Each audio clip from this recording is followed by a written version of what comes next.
సహాయం చేశావు. నేను నీ రుణం తీర్చుకోవడానికి కోసం ఇంకొక చెట్టు నాటుతున్నాను.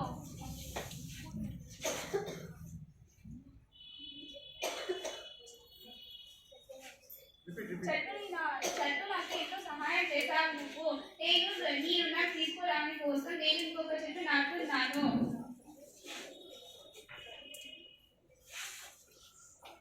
అందుకు మనం తెలుసుకోవాల్సిన నీతి ఏమిటంటే, చెట్టు చేసిన సహాయం అమర్ మర్చిపోయి చెట్టుకు ఏ సహాయం చేయకుండా అమర్ చెట్టుని మర్చిపోయాడు.